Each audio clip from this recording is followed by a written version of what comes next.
There are certain people where it's just a business and they're trying to do 10 homes a day for the lowest possible price point, and they're competing on price, right?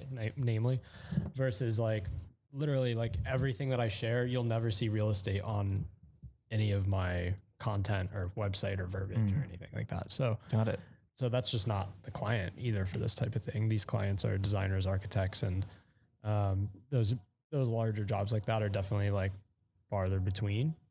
I'm still doing some real estate now, but I'm basically in the process of phasing that out so that I can just work with architects and designers, etc.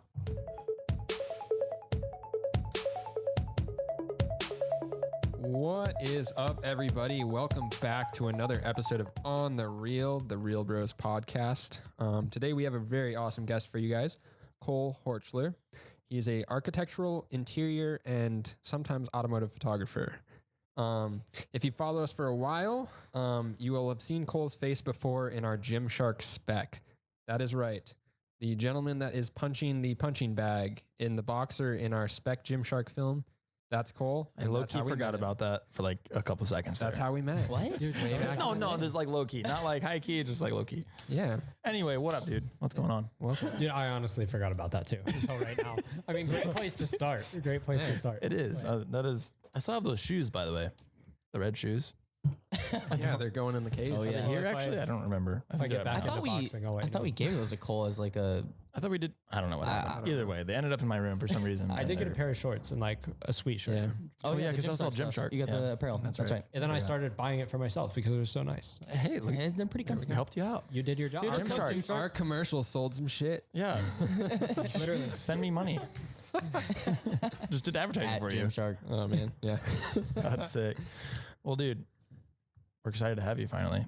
Kind of been a long time. Actually, we're supposed to have you on like what last week? Well, it's kind of good. We haven't really had an opportunity to get you on realistically because this gap of time we haven't seen you. We've all grown, I think. Yeah, no, 100%. And now there's more to talk about. Totally. Yeah, absolutely. I'm excited to be here too. Podcasting is something that I really like and I want to get into myself eventually. So it's really cool to like be on this side of things. Oh, yeah. You know, That's the fun part. Yeah. No, heck yeah. You throw the headphones on, you're like, dude, I'm going to podcast. I'm real-time podcast. Sounds like it. Just kidding. Anyway, I ran into you at the car show, like a couple weeks ago, on a Saturday. Didn't even realize you were there. I was just like standing there. You're like, John. I was like, oh, yo, what up? Yeah. And then we just started talking shop and And it's kind of been a catching up while. there. Yeah. It's been a while since I've seen you. So I like wasn't sure for a second too. So. And then I saw your hat. I think you were wearing the same. Oh, was I? Yeah. I The can't branding, remember. right? Oh, yeah. Yeah. I think I know The that guy. logo, right? The logo, right? Oh, because I rode the bike there. I didn't have anything on really. Yeah. Oh, true. Yeah. Because all my cars are wrapped in Reelbros. John's now in the bike life. That was a motorcycle day. Dude, it was sick. I love it.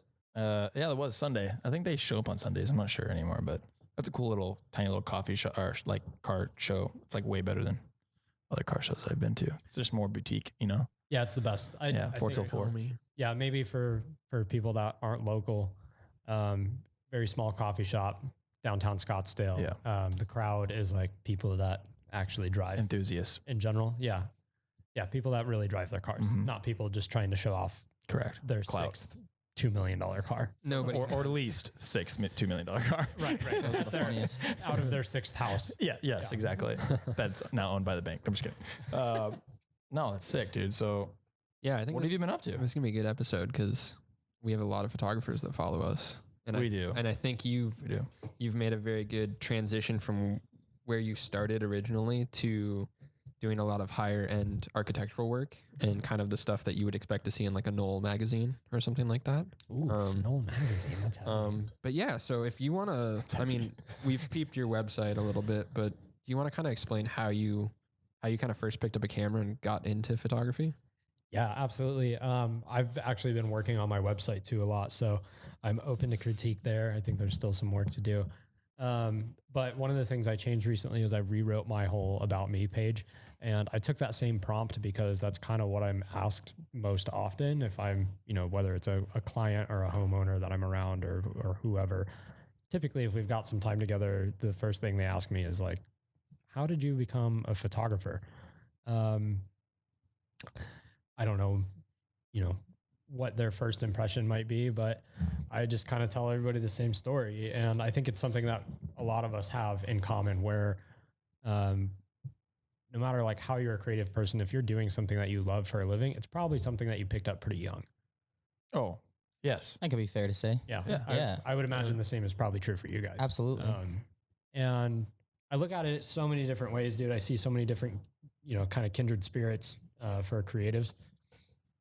And one of those ways would be like skateboarding. Like I wanted to skate when I was a kid, when I was like 10 to 12 years old. I wasn't good at it. I tried it, and I think it influenced a lot of things I did. But as I got older, I still like was a fan and kind of watched, people that I grew up with or people I got to know with skateboarding and like what made someone a good skateboarder, and it's that kid that was in the park every single day.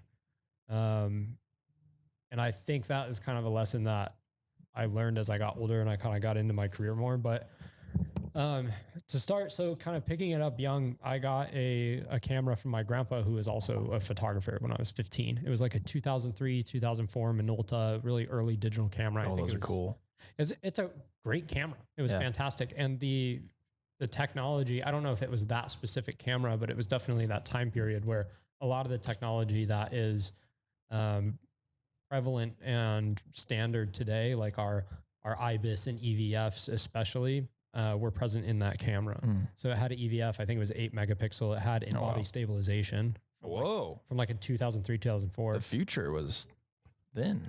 Yeah, I was bleeding edge.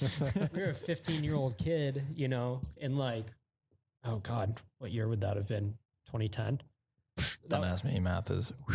Yeah, that was a sick camera back then, So anyway, my grandpa was a photographer throughout his career, and kind of a computer guy too. He was in the military for a long time, and my grandparents really influenced that whole thing. And like, it was really crazy to see, cause my grandpa passed a couple of years ago and I went back to my grandma's house and like saw everything on their shelf. That's the same shelf and the same shit that's been around since I was a little kid, but it was like, now I know what all of these like photography artifacts are, old like medium format cameras and Ricos, and there's a Hasselblad like view camera in there. And then That's actually sick. I got to bring a lot of that back from my collection too, which is really cool. Anyway, when I first got that camera, I just wanted to know how to use it because I felt lucky to have it. So I sat down and read the entire manual, like camera or cover to cover that day. Right. I learned how to shoot in manual and started playing with my, aperture and shutter speed. Before YouTube, or probably just at YouTube that didn't have any information on it. It was just like cartoons, like weird people. Yeah. I don't even remember YouTube at that point. I think we were still on, like those old like clip video websites. This is LimeWire time, right? Oh yeah. Yeah, for sure. Peak of might have been onto FrostWire. Okay. Old times. But yeah, that's how it started. And from there, I just always had a camera in my hand. Right. Everywhere I went. When I was in high school, I ran track and I was on swim and dive and stuff. So I would take pictures at meets and if I went on a hike with my friends or whatever it was. So you were known at school, or at least your friends did, as of always having a camera. Like, hey, take this picture. You're always you're always that friend like, oh, hey, John, or Colby or whoever, take this picture, because like you always have a camera in hand, and they just know you do that. That's all it was, and it was. I always thought of it as like just learning how to use the camera, not necessarily practicing photography at that point. It really kind of came to a head when I was in college. I took that very same camera to Europe on study abroad. I lived in Germany for 4.5 months. Oh, that's awesome. I went to, I think it was 13 countries while I was there. Legit. Life-changing. It's the best thing you can do is travel outside of the States. I always tell people that I got a lot more out of college from like the experiences I sought in that time period than I ever did in school. Totally.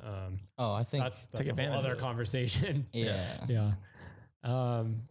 But I basically came back from that study abroad with that same camera. I mean, I literally walked everywhere I went. And at the end of my study abroad, I did a 2-week backpacking trip. So literally only had a backpack gone a long with time. me. Yeah, but literally I had the camera in my right hand everywhere I went the entire time. And I came home with like 4,000 photos. That's a lot of photos. Yeah. And especially for like just a kid not knowing what they're doing. Sure. It's not like I was intent on it. Right. I don't know. I guess I was intent on it, but I didn't really realize what I was doing. At the time. Yeah, for sure. So I came home and I was going through photos with family and friends from this trip. And like, for me at that time, it was like a once in a lifetime trip. Like I never expected, no one else in my family was going to Europe. No one's ever been to Europe. Like it was a big deal for me. That's awesome. So I wanted to like capture it in that eye. Sure. Like once in a lifetime type of thing. Right. And, my family, realizing they were about to sit through 4,000 photos on iPhoto. We're like, oh my God. Well, Grab the beer and the wine. Yeah. And after that, they kind of said, maybe you should take this a little more seriously. And I had a friend from high school that I messaged on Facebook really quick. You guys probably know Daniel Primero, actually. Very good local photographer. I think he might be in LA now. Oh. Most people head to LA. Yeah. He was at Block Studio with Thomas too. Okay. Oh, okay, cool. But I messaged him really quick and he suggested that I pick up a 5D Classic for about $400 or so. Yeah. So I got one of those. I got a 50 mil 1.8 and I think some shitty kit lens. I don't remember. And 2 days later, I had a friend that was kind of a promoter type character. And he asked me if I wanted to take pictures of Snoop Dogg in Old Town. Well, there you go. There you go. Yeah. You already made it and you just got a camera. Yeah. And I think I was 19 or 20, so I was underage too. And I'm like, someone's going to pay me to go take pictures in a nightclub and like potentially meet Snoop Dogg? Like, this is dope, So I went and did that. Then, for the next year, I ended up taking pictures in nightclubs.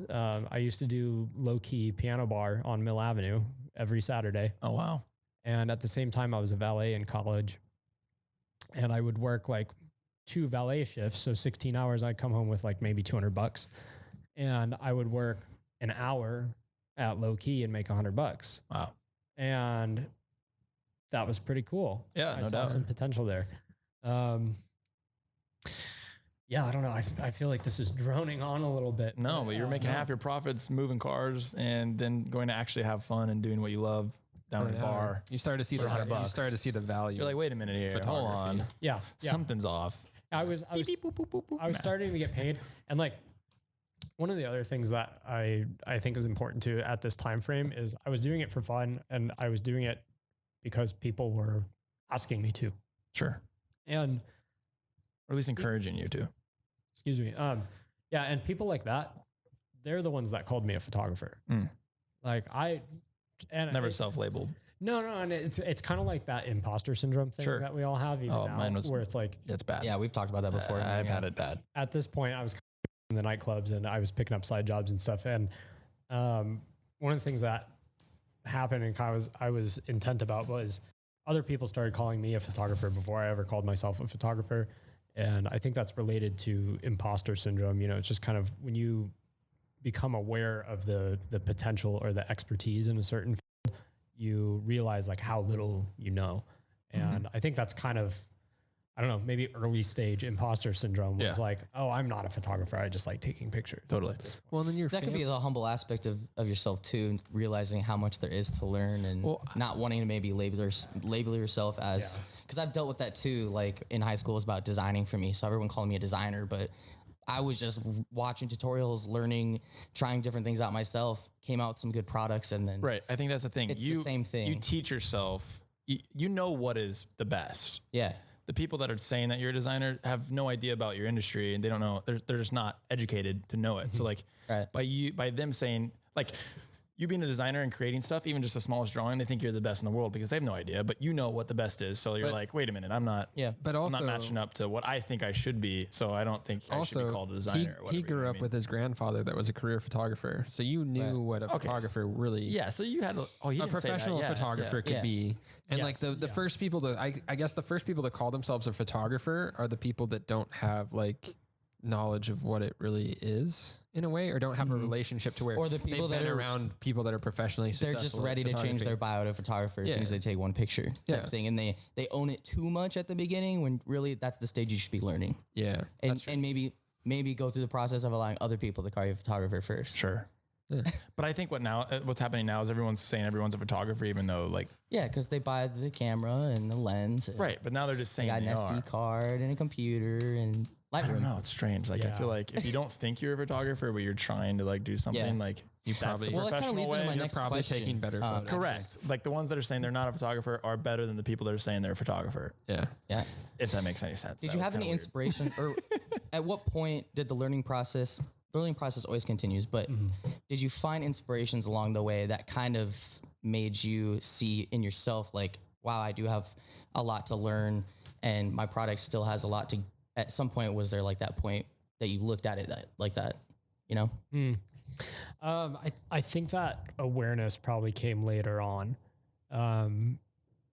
I think in general, this is kind of related, but I think in general, photography is really underappreciated, and like people don't really think about normal people. I think it is now. Yeah. Back then it was you were like an airplane pilot. You know what I mean? Back then photographers were like Yeah, back when film, back when it was like fashion was just going when crazy. there was a and massive barrier, the 70s and 80s. expensive barrier to entry and skill, like a true tuned skill set. Yeah, it was hundreds of thousands of dollars to do photography back then, like the equipment and whatnot. And like those guys were treated like gods, you know, like as everyone would say, they're pilots, because the pilots were treated like gods back then, and now they're not either. So, but like the photographers now, I think it's just so diluted, especially now that the iPhone came out and the photos are actually like insane, and Social media, everything just got diluted. forefront.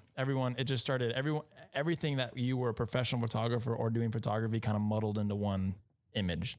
You know what I mean? Or like one thing. It was just like this photography. Well, technically now everyone's a photographer because they got a phone. That's my with point. 8K image or 8K sensor in their pocket now. Right, that's the issue. 8K imaging. I guess the persona's changed.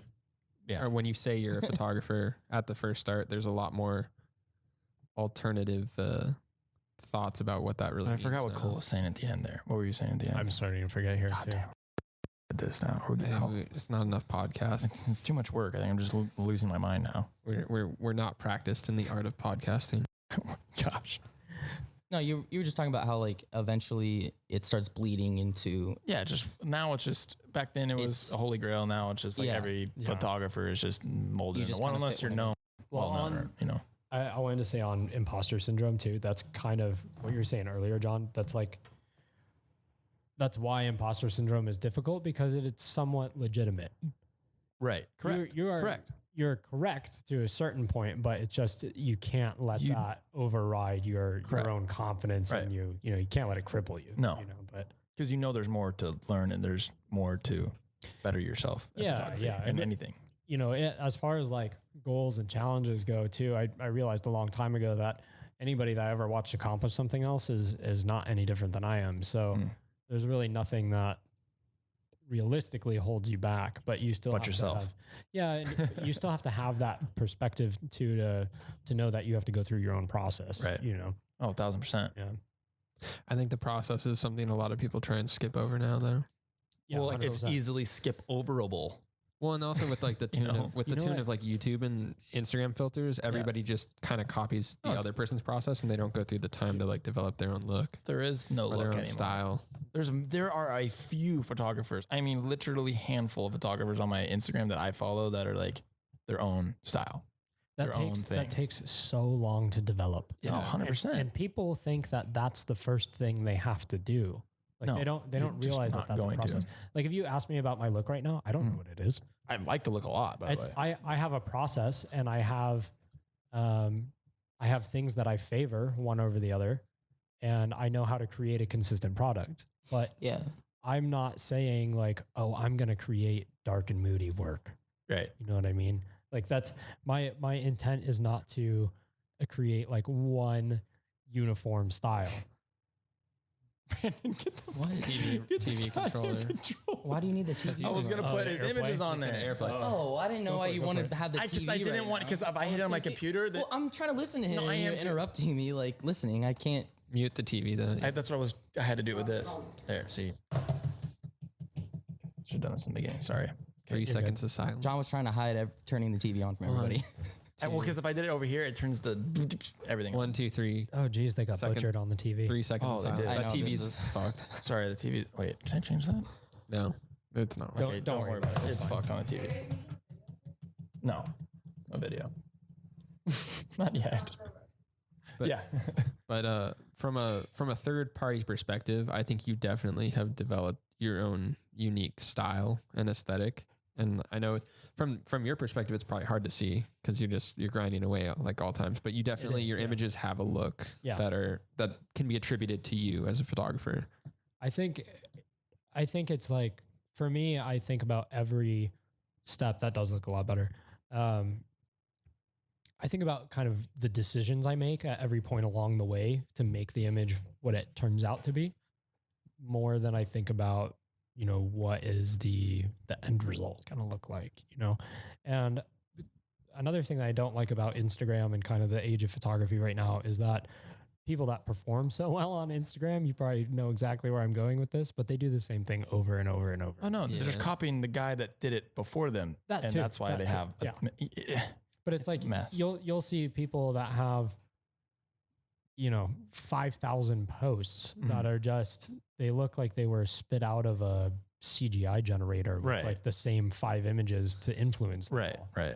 No, but your look is like, I really enjoy it because it's natural. It's a very soft, it does not hurt my eyes. It makes me want to be there, but it's just, I don't know, the way it's not CGI, but it's like, it's kind of damn near close to it. It's like enough idyllic. To where it's real, but idyllic, it's not real. Yeah, it's idyllic. Yeah, it's very good. I enjoy the look of it. I think it's pleasant. It's a long way. It's a long way down the road from the club days probably, and it shows in the images. Oh, 100%. Yeah. But let me tell you something about the club really quick. Was if you as a photographer want to learn quickly, trial by fire, try shooting photos in a fucking nightclub. I was just about to say where there's like no light.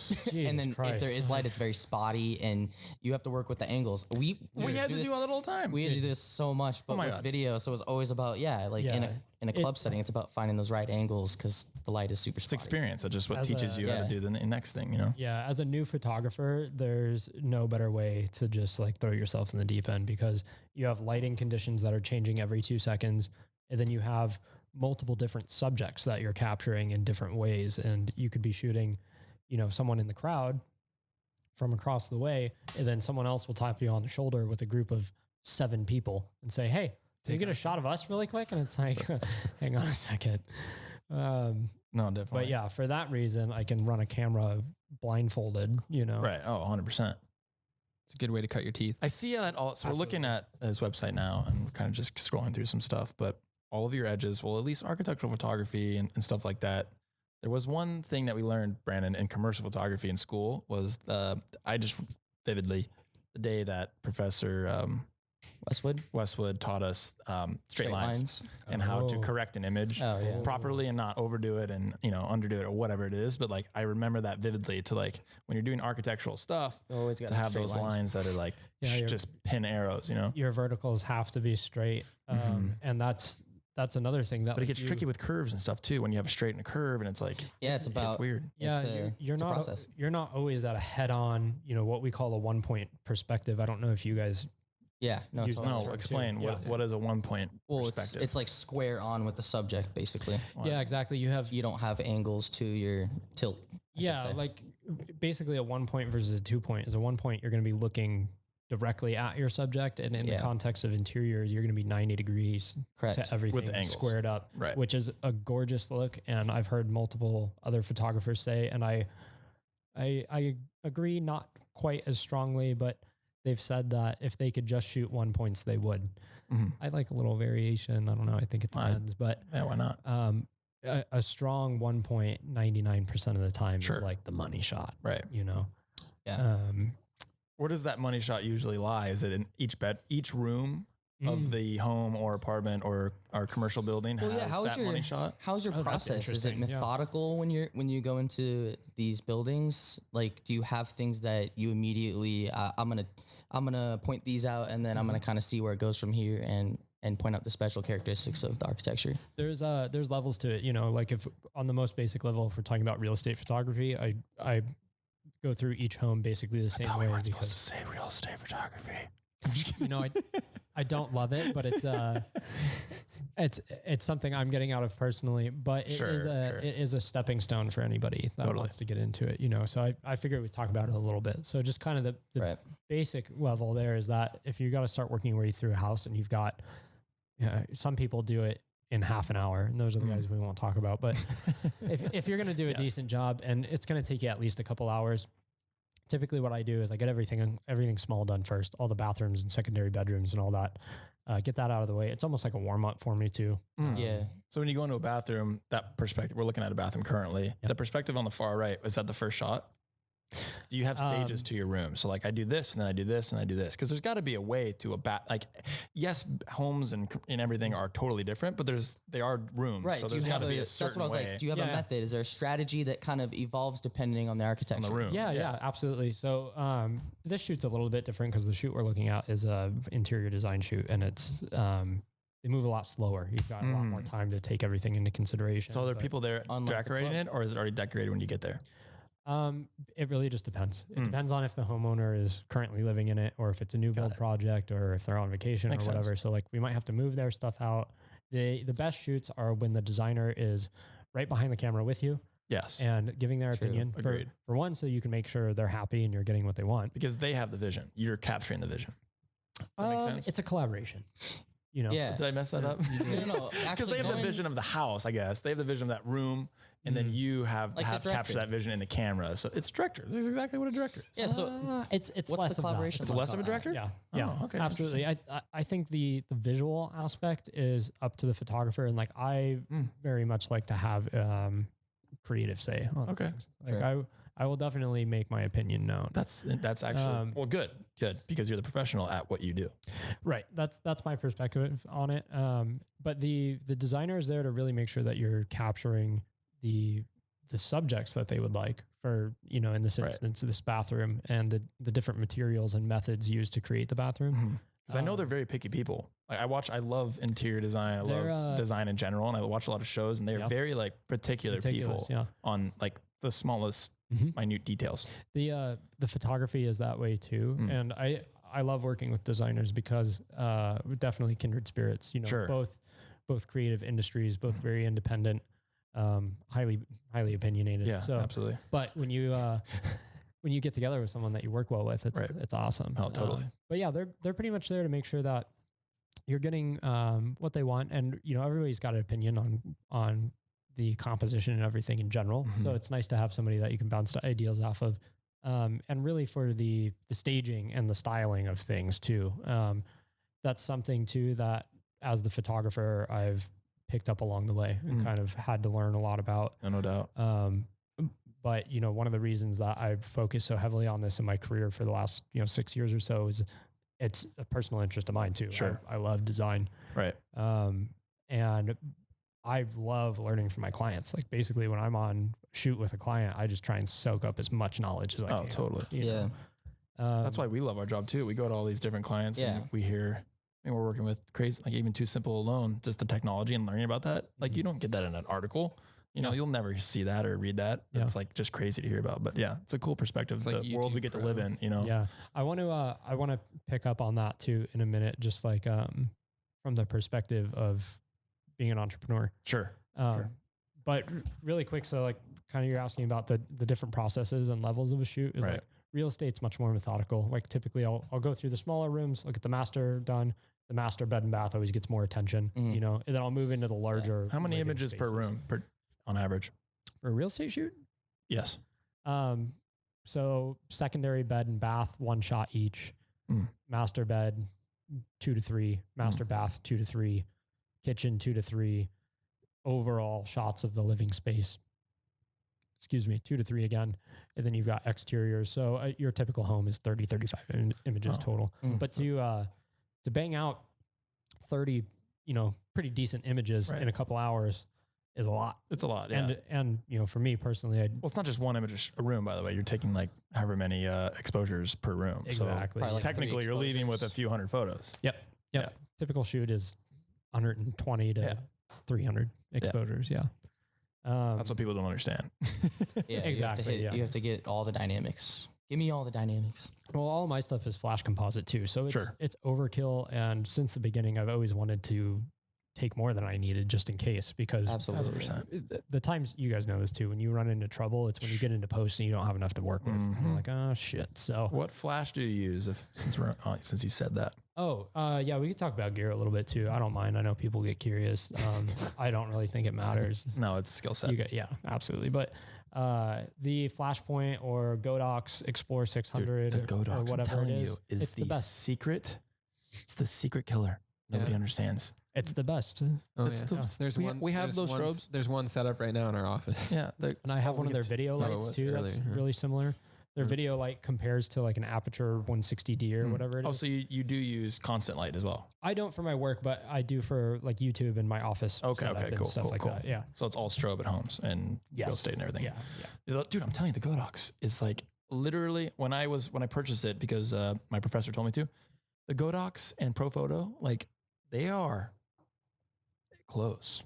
Some guys still prefer the Profoto because they talk about color accuracy. and Yes, stuff like there's that, but it's CRI like- and everything. I get it, but like the strobe effect, and like I would it's say a clean light I that would you can say buy the- for a quarter of the price. I'd say the build on the Pro Photo is a little bit more Okay, robust. well, yes, that's like saying DJI and Dude, something else. Like it- there's more money, but I'm telling the light frequency, it's just a good light. if you know what you're doing, you can get the same result. Yeah, Or 100%. near the same. Yeah. Yeah. And real quick, like B1 compared to the 600. First of all, B1 is what, like $1,500? Yeah. It's bigger. The battery life is less. Correct. It's more cumbersome to use. Literally every part of your kit is it's more crazy. expensive. Your transmitters and all that shit too, right? Oh yeah. And I've dropped. I mean, I've had these Explore 600s 10 feet up on a stand and had the wind blow it over. Oh yeah. They're fine. Yeah. I've never had an issue with them. I have 3 of them. I've had my same strobe. I've had one Godox, Wistro, or whatever the heck it is, since sophomore year of college. Yeah. It's fine. We beat the shit out of it. Yeah, we, Yeah, just take We use that. it on all of our commercial shoots, the photo shoots, every single one of them. Yeah, we do. all our Because it's alchemy the strong, stuff. it's the strongest one. It does 1-to-1. It's the strongest. It's the brightest, like in sunlight. I'm gonna start combining them soon. Yeah.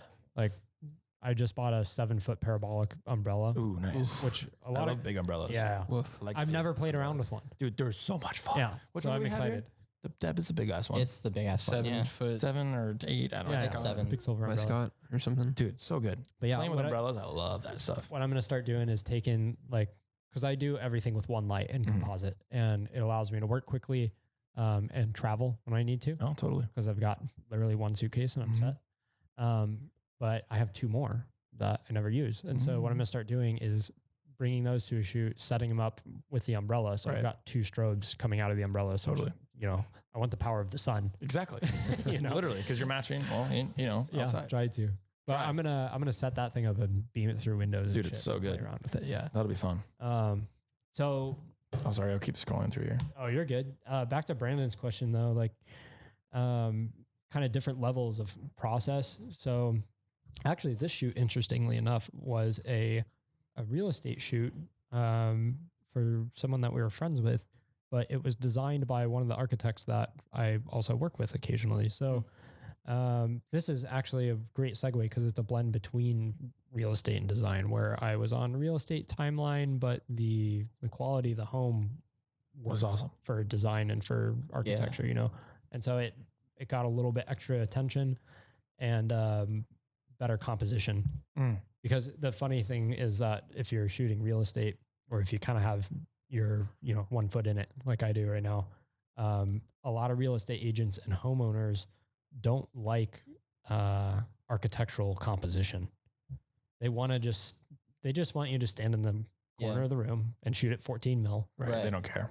Yeah. No, they don't get it. Well, what it they takes. want you to see the entire thing because that is their creation. Right. Yeah. And I don't have too many clients left like that. Thankfully, I can kind of do what I want to do. And, Everybody starts like that. We've weeded yeah. off a lot of clients that we don't work with anymore. but yeah, this shoot So- in I don't particular want to. it got a little bit more love, where I knew the client and the agent and the people involved on the shoot would Yeah.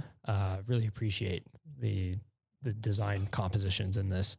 The only thing that the design shoot get are object removal, because for real estate you can't have misrepresentations. So. Speaking of which, I was going to ask this earlier. Are there many times where you're shooting a bathroom and the client's like, can you remove that in post?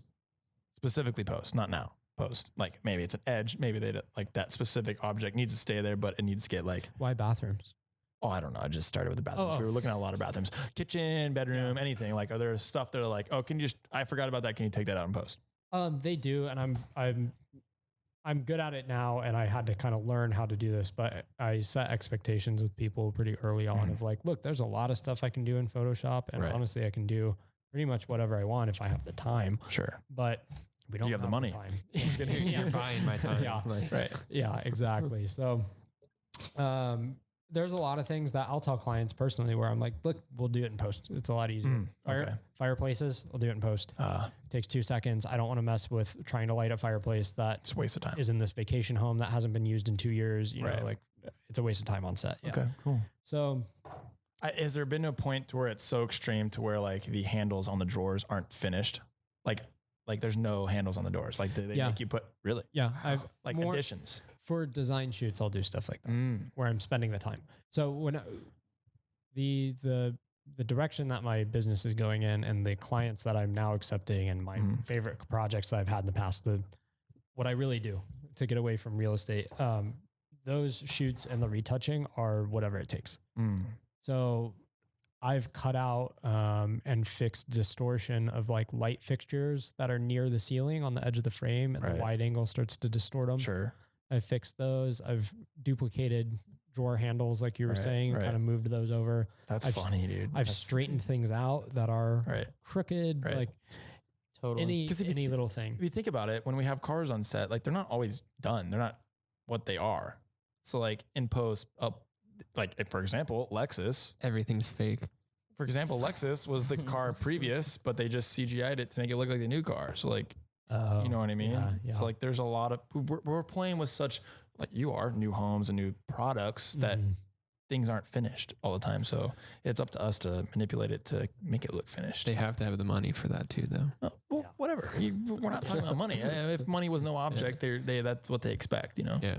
Yeah, mine is kind of within the realm of possibility of my skill set. Right. I'm not doing CGI. No, totally. But that was a crazy thing. But I mean, kind of doing CGI. I have an interesting question. What gave you the wisdom to make sure you go home with enough information? Was it a mistake you had made maybe in the past that you didn't have enough information, or was that something you learned from maybe reading about it, or just maybe being like obsessively compulsive about it? I have to have enough stuff. You mean like photos to work with? Yeah. Did you make a mistake at some point that taught you a lesson, or was it just purely, I can't do this? Just really natural process. Yeah. You know, like when you're doing these like flash composites, you're shooting with one light. Every shot is like jigsaw puzzle together.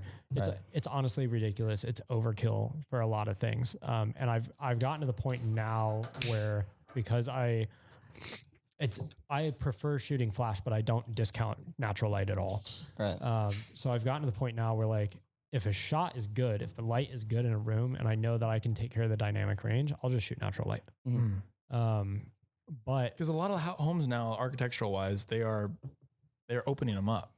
So like one single space and a lot of light that comes in. That helps a lot, but a home in general that is designed very well, they know how to design around the lighting. Right. And that's an aspect of design.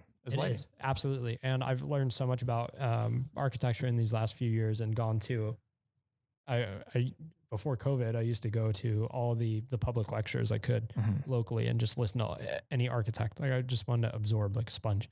Right. And I learned about this rendering software that they use where like, it's more for like civic works buildings, but I forget, it's a local architect, but they were building a library or a school in Idaho. This is just the example, but this program will render the building and then put it in the landscape, and they can account for the position of the sun at any time of year. And they literally will rotate the building and move the shades on the side of the building. And I was literally going to ask you if there's a way that they interpret light before they're building, like based on sunrise, sunset. Do they take an account of the windows and placement of the building, I should say? They'll do all of that in 3D modeling. And a lot of these buildings, especially we'll see here in Phoenix on like the west side, they'll put kind of fins on the outside to cut down all of that. They'll position all of that and then build the building right there. However it works the best, however it's most energy efficient. It's really incredible. It's a lot of stuff. There's a lot of thought that goes into it. You know, it's more on some projects than others, obviously, but if you're shooting a home that's really well designed and the light's amazing, it's meant to look that way, and you can shoot natural light a lot more. Yeah, wasn't on accident for sure. Yeah. But if it's not that way, I like knowing how to use flash and having this process because I can really kind of make things look exactly how I want. So in a typical image, I understand flashes are related to, well, it depends on how you shoot. Do you shoot with the strobe or do you shoot externally with the strobe? So super slow and then pop, pop, pop, pop, pop, pop, pop, like painting a car. Do you light paint I see the what you room? mean. Yeah. This is going to get really nerdy and technical. Sure. So this is only for the more experienced photographers. So there's different ways of doing it. It's not like light painting. Okay. Interesting. I've used light painting on cars and stuff like that. Right. And because I've done a couple, I did not do homes, but there was a time where we were doing video for homes and we had to also do some photos. And this is when Brandon and I started doing stuff. And I treated the home. We did the spot stuff. Yeah. I treated the home like light painting a car because that's what I knew was light painting a car. So I'd light painted a home. So Brandon would go around with a giant boom on the thing and I would just go, all right, Brandon. And we just move down the entire thing. And that's how we like lit the home at night or dusk or Twilight. Inside. Yeah. You could do that for the exteriors at dusk. That would work really well. Right. Because you have to be able to kill the ambient light enough to have the long exposure. Make it look realistic enough to where it's not like super weird. I used to light every single exterior and I would do the same kind of one light composites and I would shoot these crazy $5 million Tuscan homes in North Scottsdale and stuff like that. And they're just sprawling. And so I would have these like 60 image composites. Sure. They're just big ass homes. Yeah. And I did that for a while and then I kind of stood back and looked at the work and I was like, this just doesn't look natural. Right. You know, it's just not appealing to me and it's so much work. And I would edit the exact same shot with only the natural light layers I had and compare the two. And I was like, I'm doing so much more work than I need to. And it looks better 10% of the time. Right. You know, so I went to all natural light for exteriors in general. So even at dusk, you're shooting natural light. Yeah. Wow. Yeah. That's cool. So I typically So you have a cutoff time for each house though. Patience. You have to plan your shots out. And you have got to be there during that 10-minute window. Right. Because that's all you have. That's it. Yeah. Now, do you plan with the designer and what time of day, if you are planning to use natural light, what time of day you should be there to have the best? Is that something you previs, you check out? Because video is best in the morning and best in the evening. Yeah, it's very easy for us. It's like golden hour. Yeah. Whether it's in the morning or evening, that's going to be your best bet. Yeah. But yeah, is that something you plan with the designer or something that you previs yourself? 100%. I prefer to like do a walk with the client on every shoot if I can. Cool. It generally doesn't work out like that. That type of thing is really easy on the multifamily projects because there's someone at the property all the time. And the manager that is essentially hiring me and that I'm communicating with is on site. So I can go, that's what I did earlier today. I went and had an hour meeting and we did a walkthrough for a project that's coming up. Cool. Yeah. It was those are the clients you want. Yeah. All the time. That's ideal for you. So they'll, you know, I kind of have to make my process. So let me rephrase this. My process has to make it evident to clients from the get-go that this is going to be a significant investment of time on their end too. And the more that they understand that and they collaborate, the better the final result. Yeah, 100%. Every time. We tell our clients that all the time. Yeah. And my job, the reason why I want someone to hire me is to put out the best possible end result that I can. Right. That's your goal. It is my job to educate the client and to 1000% represent to them that this is going to be an investment of their time as well. And we need to work together. So kind of keyword educate client.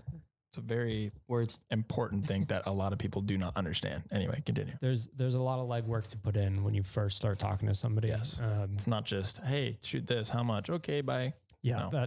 That process is really, really important. I mean, definitely. And I'm lucky that the business process fascinates me just as much as the creative process. So like I enjoy both equally. I enjoy the strategy of it all. We literally talked about this on our little interviews yesterday that we had was the business. We had a question about business, but like you don't really think about it. Thing that happens, but you actually do enjoy it. It is kind of like puts fire on your ass, you know, because you want to just keep learning and keep pushing the limits. It's hard. It is. Yeah, it's definitely not easy. It's a lot of trial and error. Oh, totally. And especially for me, like being alone, you gotta take some risks, you know.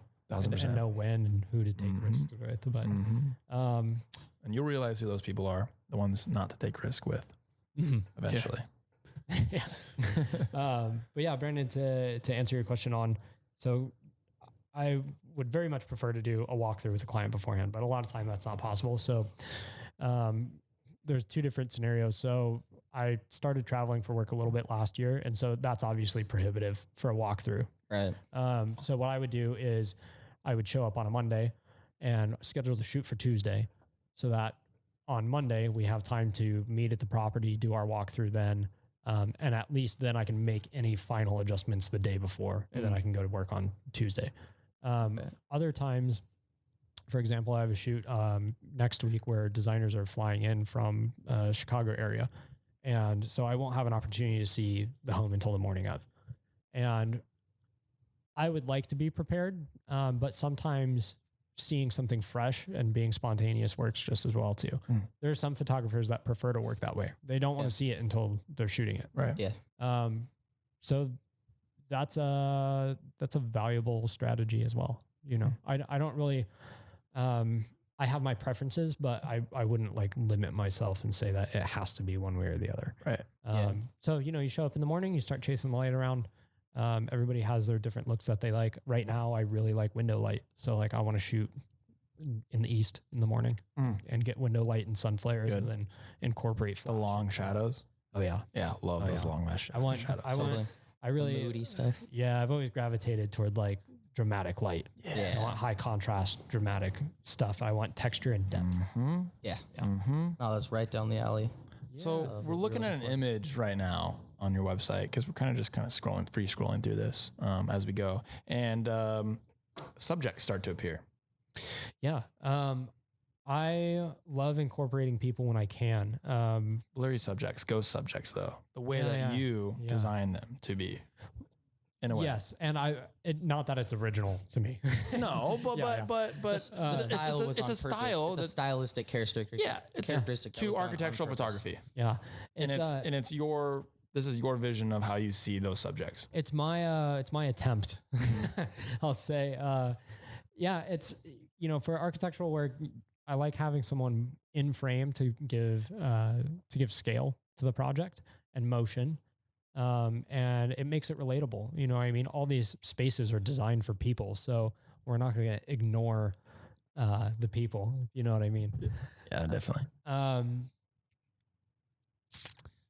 But I agree. I think people in space makes it realistic because you can see height and size and stuff. The reason why I don't know who started I don't know who started this, but sure. You know, you do see a blurred person walking through. You do. In a lot of architectural imagery. Even on banners like that are construction sites, they like blow up a fake rendition of what that place. Yeah, exactly. The renderings you never actually give motion fully to it. rendered people. But no, those are horrible size. Those aren't accurate at all. Those are just. But yeah, you're getting the. But you get the idea. Yeah, you're getting the scale and the relatability, but the motion makes it so that the person becomes part of the composition and not the subject. So that's something that I kind of. I feel like I learned the hard way in photography was that with cars, for example, I would worry way too much about the scenery and the car in the scenery and like capturing all that instead of just saying, look, the car is the subject and that comes first. So it's kind of the same thing here where like the interior or the building comes first and the people are nice to have if we can. But they're really there. They come second. Yeah. They're supporting, you know? Right. I think that's a great way to put it. Definitely. Yeah. I guess that kind of answers my question. I was about to ask, was there any like learning curves you had to go through, lessons you had to experience, that have given you like the standards that you have today, I guess? That kind of answered it for sure. One of them. I've got one after that. What do you got? After that. Standards. Standards in general is just kind of like, I don't think of it competitively. I really am just competing with myself. And I feel like that kind of brings us back to that's the worst competitor, dude. It's the hardest one. It brings you back to imposter really syndrome. Yeah. Never beat that motherfucker. No, dude, that motherfucker is hard to beat, dude. Yeah, pretty much. Your own worst enemy. And so, then, Yeah, keep going. I'm kind of, I don't know if you meant the technical side, Brandon, but like, No, yeah, definitely. Specifically, That's exactly what I meant. it is kind of interesting too, when you start blending people into these shots and, you're thinking that I'm doing all of these with flash composites. So I had to figure out a way to blend in people and motion into a shot that is ultimately composited from, 10 or 20 different images too. So that does get interesting, but with, just different techniques in Photoshop. It's not like incredibly complicated, but you can blend in, a third of a second exposure of a person from a natural light image and just mask that in and make it match basically. Right. So I'll blend the entire image together first, and have that kind of base, and then I'll match the person to the rest of that, and then finish the rest of the retouching. Well, in this instance, you have this kitchen. How many of those shots or flashes do you have? It's different for every image. And do you keep the flash in the same angle? Or do you change it to take away the contrast or take away shadows from certain spaces and things so it doesn't look weird? Yeah, sometimes. What I'm going for is like, I'm using the flash for two things. I'm controlling the direction of light and the color accuracy. So when I shoot with flash, I'm shooting at 1/200 and I want the room black. Ideally, I want the only light to be coming from the flash. Got it. So that allows me to have, so it's full control. Yeah. Full control. And I've got one light source. So everything is the same color temperature. Right. So I can control the direction of the light and the dynamics, and then the color accuracy. So you get true color out of the things that are inside. It still needs a lot of retouching, but it's at least consistent. Sure. Okay. You don't have different color temperatures coming in and out. Right. And oh shit. What was I saying here? Color accuracy, amount of flashes. So yeah, what I'm going for when I'm doing that, and this took a long time to develop, as well as far as like when you start shooting with flash, and when anyone starts shooting with flash, they have no idea about like the angle of incidence, right? We're like, oh yeah, what is this light actually doing, and what is good light? Because now you're creating it from scratch. Right. So like, you have to understand what you're doing and be intentional about it. So the way that I look at it is, for example, on this kitchen shot, we're at 1-point perspective onto the stove. This is also, I believe, on a tilt shift lens. You can see the camera is high enough up to see over the first countertop. But all of the light, and it's very, very soft. Everything is white and reflective in here, which kind of aids that. But all of the light should be coming from the window on the right-hand side. And a lot of photography, I think, is subconscious. You have to understand like how a normal people is gonna, a normie. Yeah. They got to walk into the room and they have to see this image before purchasing the house and saying the reason people come to homes most likely is they see something online or the realtor sends them something of an image, and that's what they want to see. If they get attracted to that, I want to see that when I'm there. Right? Is that kind of the idea? Like, it's got to be realistic as possible when someone walks into the room. Yes, but it's more so like photography in general. There's a subconscious level to it that you have to understand, where a normal person that doesn't know anything about this will look at this shot, or they'll look at a shot. And if the lighting isn't consistent, or it's not coming from a natural light source like a window, they know it just looks off. It looks off. It looks unsettling. It's not pleasing to the eye, and they don't know why, but it is. Right. And so you have to understand that when you start tweaking things really, to an extreme extent with flash, for example, that it needs to match what is natural, because people will know whether or not they know it, essentially. Right. So in this shot, everything needs to be coming from the window. That's the natural light source.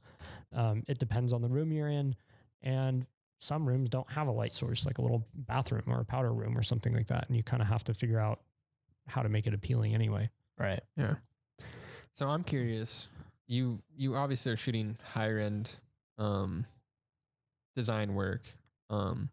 What did the transition from shooting nightclubs on Mill Avenue to what I would assume would probably be somebody asked you to shoot a house for a real estate ad to this high end architectural photography? What did that pathway kind of look like for you? Like, was there like a key moment or somebody that you met or milestone that like opened the door and they're like, would you like to shoot this house? And then you kind of fell in love with it. Yeah, absolutely. So I was shooting nightclubs when I was in college, right? And then when I got out of college, I got recruited to a desk job, and I was there for a year out of college. So during that year, I was still doing nightclubs, and then one of my dad's friends' daughters that I grew up with, she was getting into real estate. And so they were listing a condo that her dad owned. It was kind of her first listing, and she was working under another more experienced agent. I'm going to need one of those in a minute. I tried. I'm sorry. Sorry, everybody, you heard it. Sorry. But yeah, she was listing this condo, and I was shooting on, God, I don't think it was the 5D Classic anymore. I might've been on to 60 at that point. And funny enough, I'm on Nikon now and have been for years, but I started on Canon, after the Minolta at least. But so I was probably on a 60. I had a Rokinon 14 mil prime lens. It was like a $300 lens. So she asked me to shoot this condo. I said, I got a tripod and wide angle lens. I'll figure it out. And we in the middle of the shoot. I'll have to find these pictures one day. We were in the middle of the shoot, and she's like, "Yeah, sometimes I had a speed light and like maybe 2 speed lights. Like maybe I could use slave on the flash. I don't the smaller guys, right? Oh yeah, No, the really small. Oh, like the hot shoe ones. The hot shoe Yeah. ones. Yeah. Okay. And I don't even think I had transmitters, and it was a Yongnuo. It wasn't even like a Canon flash because they were No, $600 for fuck some that, reason. Well, yeah, you really get a Yongnuo for Nifty $90. 50 speed light, Yongnuo 50, Amazon speed Yup. lights. Those are Yup. like the building blocks to what is good photography. Yeah, exactly. I didn't know Young knew. I went straight to Godox. Oh, because it's like newer and Youngnu, they're all the same. There's like 5 different companies that are all the same company for flashes. It's something. Yeah. So, I did that condo, and the real estate agent that my friend was working under, I'm sure my shots were dog shit, but she started to bring me in on some of her luxury homes because she just liked my eye.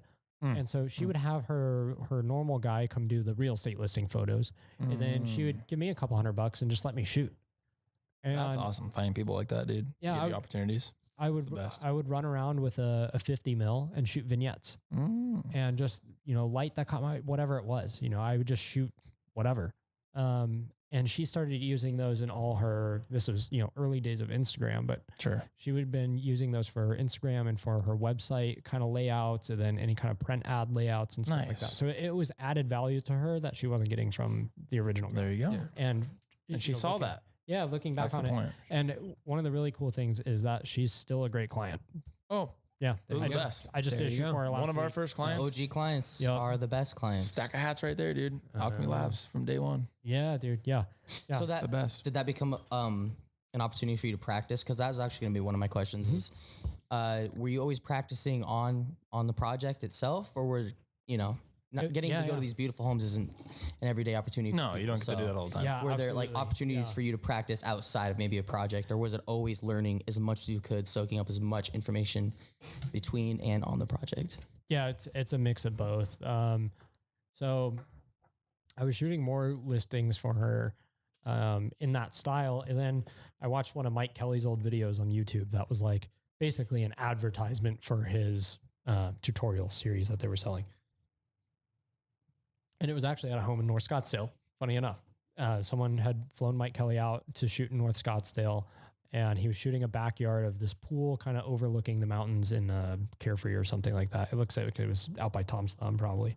And he was running around with a speed light with a gel on it, and not light painting, but basically light painting. There's 2 different ways that people use flash for real estate, or for homes or interiors or whatever in general. But I see 2 different ways. I don't know anybody else that does it how I do it, but like I said, I kill the ambient light and I do everything in post. Most people will So shoot. even like the floods, you add all of the color and the lighting fixtures later? Like even like Sometimes if I want to do a light fixture on its own, I'll shoot that.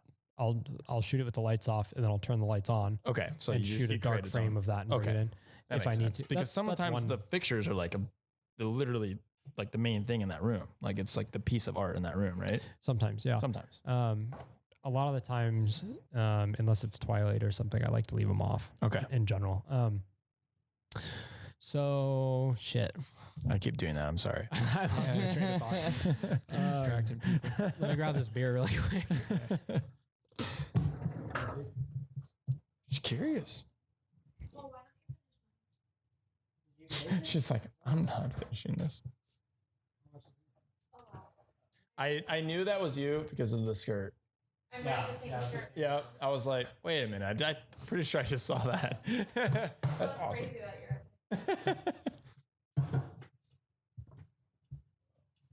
also nice helicopter.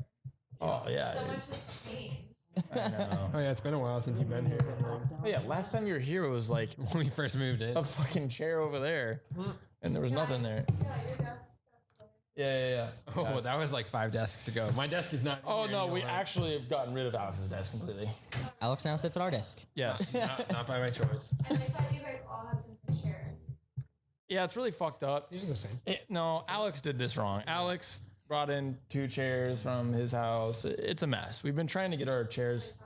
Oh, fuck you guys. This I'm was going to a dentist repossess chair. my chairs. Oh, is it? Yeah.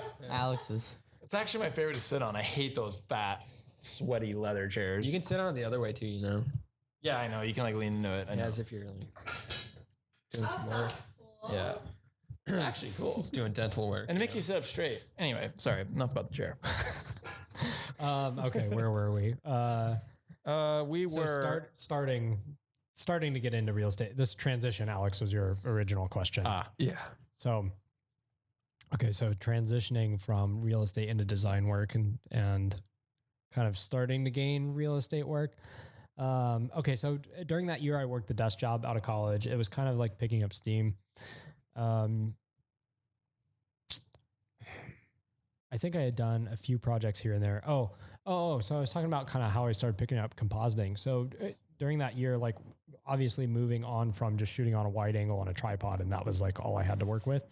I saw that video that Mike Kelly made about these flash composites, and I decided to try it out. So I photographed. Oh, this is Brandon's question too.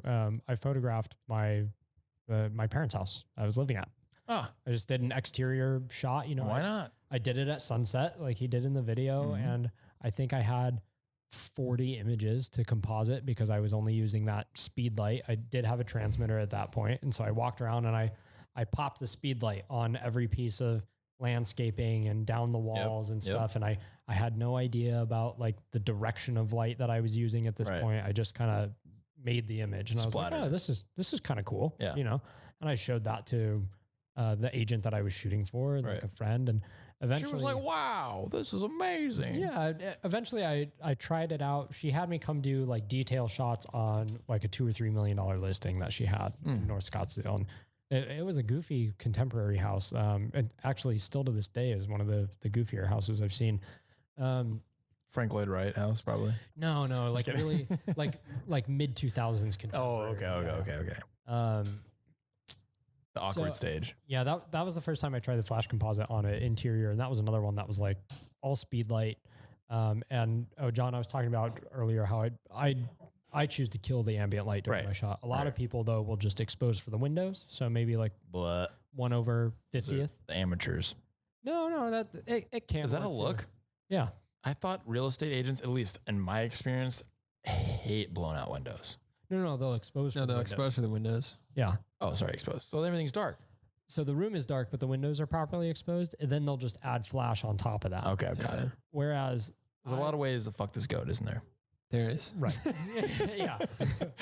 Exactly. So not to get it too into like the nitty gritty of shit, but I played around on those few small jobs and kind of testing flash composites out on my own. And I did a couple more here and there. Then, I started bouncing the flash off the ceilings and stuff. And like, You're like, whoa, wait a minute. I'm getting fill. Yeah. One thing leads to another there. Spill. Yeah. You actually don't really want fill light. No. Oh, for and at home? interiors. Yeah. So it's all directional? Yeah. Wow. Yeah. And Things you learn, folks, on the podcast. I never even thought about on it the like reel. that, but I know what you mean. What stage is more intimate for you in the process? Is it lighting or is it compositing? Compositing. Or what do you credit? King. I should say this. What do you I'm credit? going to roll off yours. Wait, what do Keep you going. credit your look most to? I should say the lighting or the compositing. So by compositing, do you mean the process or do you mean Yeah, post production. Putting all those images together. How you personally edit that stuff? Because I have a follow up. Yeah. wow, yeah. people can really butcher things up in Yes. Photoshop. It's a really crazy process. Oh, and yeah. I don't even think I could teach it to someone. Right. No, it's totally something you learn off of your own. John is having a moment. Yeah. That was my follow up question. It led perfectly into that moment. Oh, perfect. Yeah. Yeah. So, I don't know. So for me, every good photograph, like I look at it from a very like artistic perspective, I guess, but every photograph just comes down to composition and lighting. So composition is king to me. Mm-hmm. That's the thing that nobody else can replicate is your eye. Right. You know, so it's like the little minute decisions that you're going to make, or like you're going to pull the chair out or not, or like you're going to move the camera 2 inches to the left, or whatever it is, how you composite the shot for one. And actually the shots we're looking at right now, these are all extreme compositions. Very Before we jump into these, will there ever be a time, because Brandon was bringing that up, of what you basically love to do the most, or what is the most intricate piece of it? Mm-hmm. If you were saying it is post-production, it's the manipulation of the image. Right. Would there ever be a time where you get large enough to where you hire photographers to do the images and you're just doing manipulating? Or part of the process you step away from? Like, will they be physically taking the photos and you just manipulated them? So Will there ever be a time? I definitely your own prefer process, isn't it? I prefer the shooting to the retouching, but So you would so the other way around. rather hire retouchers. I like both. But if you get too big and you can't handle it, what are you going to do? Yes, Toughest decision. but volume isn't always the answer. It's your Exactly, process. yeah. It's So you're saying limit the load. There's two ways that you could do it. if they want his look, they'll pay him for it, right? Right. But if he's getting so big to where like Dubai is hiring them to come do their new casino or whatever they're doing, And you're traveling. what do you do? You're traveling a lot. But you're shooting 5 homes in that same time period. Are you going to hire would photographers or are you imagine- going to hire manipulators? I would imagine you'd want to be there with your camera doing the lighting, right? You would give up compositing or like the post production. Yeah, but at least for me, I think for me to be so overloaded with work that I would have to do that, for one, would be a blessing, right? Yes. But two, like I would feel really greedy. You got to choose one. Yeah, I would feel really greedy though to have to take on so much work that I had to hire out the retouching. That's just me. But what if you're not asking for it? It's just coming. If it comes to that point, you're like, I'm sitting here and I've got a client that needs me there, but I've got a client that needs me here. But I can handle this with retouching, but I have to be there to photograph this. What are you going to do? That's I think it's economic. photographing because you're a photographer. That's economics. This is a perfect. John's you explaining a control perfect it. storm where like You two control clients it, need or- something next week, but that's not how you're. But I don't know if that's how shit you're. happens. No, but I don't know if that's how designers and the architectural world works. It's not. It's not that. It's more just the business strategy that I've chosen is such that, for one, to give up the retouching would be giving up a lot of the profit on the job. Okay, sure, totally. Which some photographers. But you're still making money on it because you're on the business. You're just paying the guy. You sub out that retoucher, but you don't have, you lose quality But control. the rates for retouchers that can do what I do would be the exact same rate that I'm charging the client. Charge the client more. 10%. Right. Yeah, yeah. And there's different, there's a lot of different thoughts on this. Most like very professional photographers that I look up to are doing just that. They would rather be shooting. They can shoot 5 days in a row and shop out all the retouching and not deal with it and just run the business. Right. But you got to find those people though. You got to find the good retouchers. That's your team. Yeah. And like you're saying, it's tempting, but you have to have the ability to be shooting those 5 days to give up the income from retouching. Sure. Totally. So maybe at some point, it would be really nice because I would love to just shoot and run the business. See, there you go. Yeah. There's the answer. Found it, folks. Right there. I do love retouching though. So like it is fun. It is fun. Unless it starts to limit my business, I'll do it myself. Like I'm not worried about it. Because actually we do the all of Corey's liveries so far for his new cars ish. And those are all light paints. Like even him, like everything. Those are all light painting. I just love that. But taking those images in the post and then making it what you saw that day. That's the most. that is honestly, I think the most. Fun part. It is hard to let go parts of the process. That's what I think. That's your product and the whole process coming together. That's the ending result, and that's owning a business and growing. But There's so much you if control. he's so but I don't know. But it's That's like a we personal are. question. No, it's like we are. It's big fish, small pond. I can't do. We can't do everything. Big fish, small pond. There's projects I wish I've been on, and Alex has wished that he's been on that we can't go to. But you we trust started your this people. we started this business as a Correct. collective. He's on this his one. business as his own personal name and his own personal product. Yeah. So giving up stages of that is hard. on a personal level. That would be making sure quality control. I think is what it comes down to. Alex It comes down to quality control. It comes down to quality control. But finding those right people, there are other people out there that can listen to your ways and learn your ways. There and, are. you know, And they're teachable people out there. Yes. You know? And I would never take that away from them. There's a lot of amazing retouchers that can do way more than I can do that I'm sure could take. Here's the other thing is that there are, I think, a lot of photographers that hire such good retouchers that their work looks a lot better than it really is. See, now that's an interesting point. That's true. And talk about some contentious relationships that we've seen in the photography world where the photographer gets a big head and gets very big and the business keeps growing and growing and the retoucher doesn't get the shine and then the retoucher goes out on his own. They fuck off. They lose them. And then Fuck right off. So, And then the photographer is not that great anymore. but me personally, my business strategy and my business sense has always been about simplicity, and I would much rather have more time than money. So it's about importance and what's important. I'm not greedy about it. I need to make enough to like make a decent living and have some fun and be a free person, which is hard enough on its own. Yeah, but definitely. Absolutely. I don't know.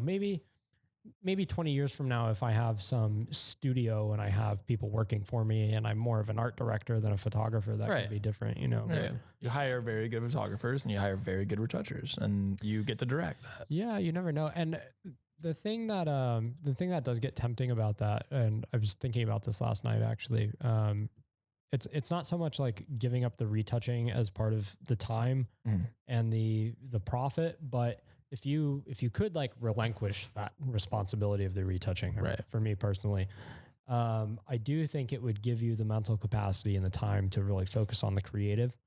That's what's tempting about it.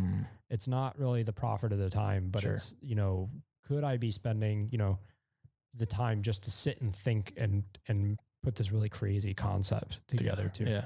A lot of the times that doesn't really apply to architecture and interiors. I think that in general, it's creative, but it's more about accuracy. When you compare something like this to automotive photography, this is like, there's way more to pay attention to. Automotive is just like more creative. The sky's the limit with that type of thing. You know what I mean? Like You're saying you're limited to the space which with you're in, that's all you have to work with. You can like add motion to automotive and there's different things. It's like when you look at a space or an interior. The subject in architecture is the entire image, whereas like automotive, the subject is within an image and it's the subject, right? Right. That makes sense. Yeah. So it's kind of like if you just think about you have the ability to be creative more about it. Like if you just think about the retouching process, your end goal when you're retouching an image like this is to come out with something that is an accurate representation of the space, right? Like it's not to I think this is a big misconception with retouching anyway, but a lot of people think retouching is about alteration and like making something crazy and dramatic. Right. Yeah. Sometimes, but it's more about just making it look how it looks to your eye. That really applies to this difference between architectural work and automotive work. It's like you want this to be accurate. You want the walls to be white. You want the blues to be blue, the chairs to be yellow. Correct. And you want it, composition wise, my goal is to always make it feel like you're standing there. That's a good perspective as well. Is there any part of the process that it would be the bane of your existence? Like, I hate this part, or I walk into a building and I can't stand when this is or here. least favorite room, or like least favorite. Yeah. Is there something? Or there's a few different answers to that. Okay. I'm curious. So for one of the most difficult rooms to shoot on any project is a bathroom because of the mirrors. That limits, mirror trick. I just watched a video on that the other day. Anyway, limits your composition so much. What's the mirror trick? I don't know. There was this guy broke down all of the major top 10 major films in the history of films where they did major mirror tricks, like crazy stuff. And very interesting how they did it, but it's a lot of composition. There's one in the compositing Shining stuff. There's one in The Shining. Yeah.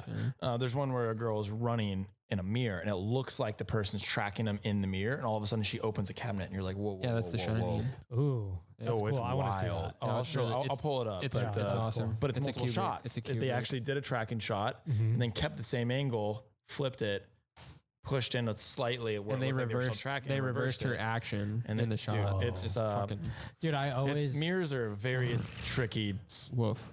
magical bullshit thing. like I know a little bit about video. You guys know I've like played around with YouTube. Sure, and stuff, sure, like, sure. Very cursory knowledge, right? Right. But like I've always wondered about like, could you do the same type of thing with video that I do with photos, like as far as compositing and stuff? You can. Oh, you can Yeah, absolutely. It's you can. very fucking expensive though. Well, you just No, need no, no. you can need a computer that can handle that kind of stuff. But yeah, it also, happens all the time. Our You computer should can see handle there's hundreds of layers in feature films that you see, like all right. of the crazy, what is that, in Marvel movies?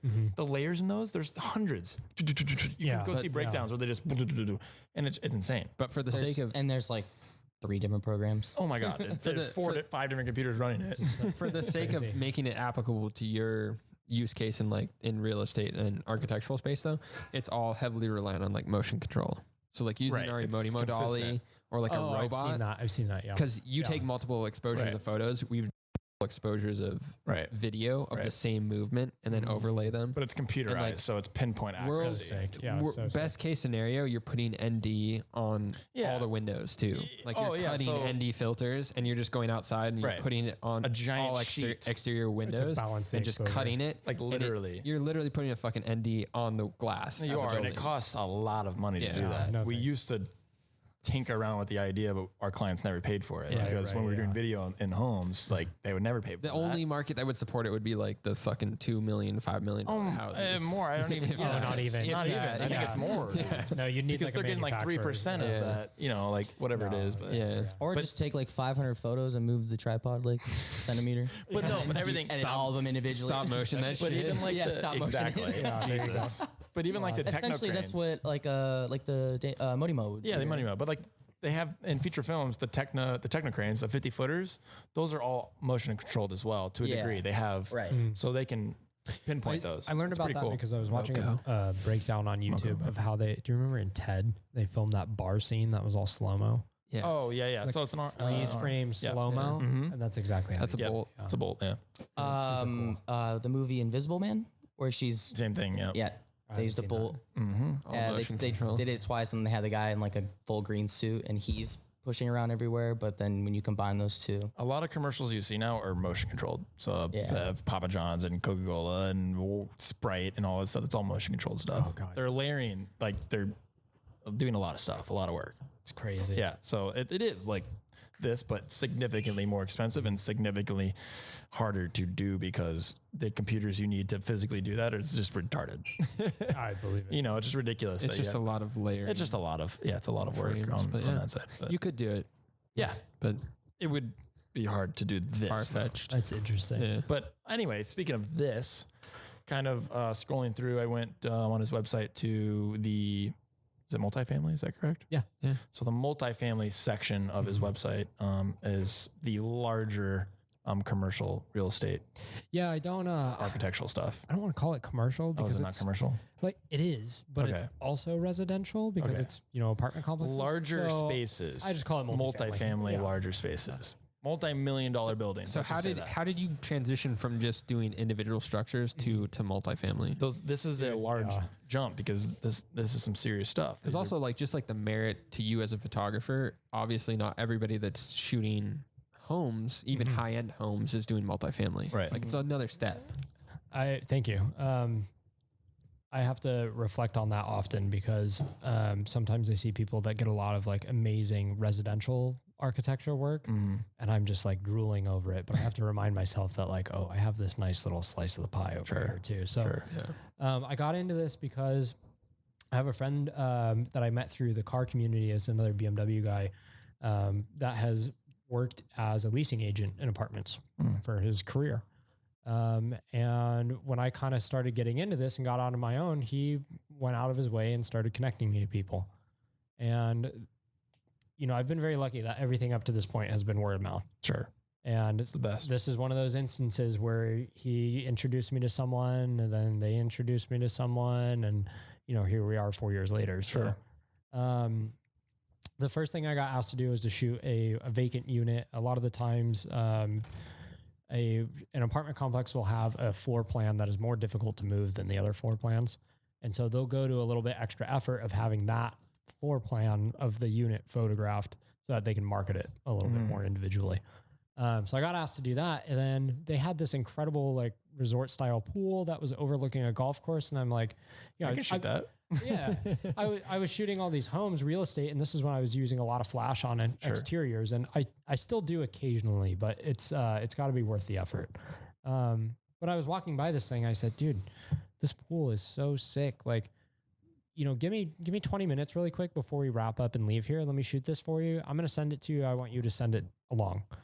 And so I shot that pool, made it look badass, made it look way better than any of the photos they had on their website. And they were like, oh.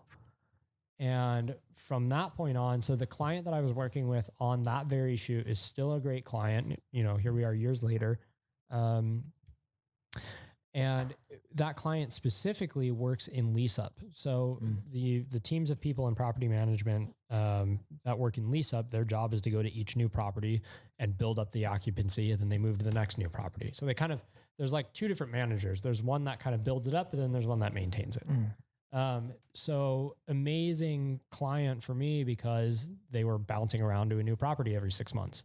So they would take me on, and then, eventually I kind of became known by the different district managers in this company, and so on and so forth. And some of these jobs subsequently have led to working with the interior designers, the architects, the developers on these same projects. Right. Even though I just got in with the property manager. So that kind of leads me to kind of ask this before, but who's hiring you for these jobs?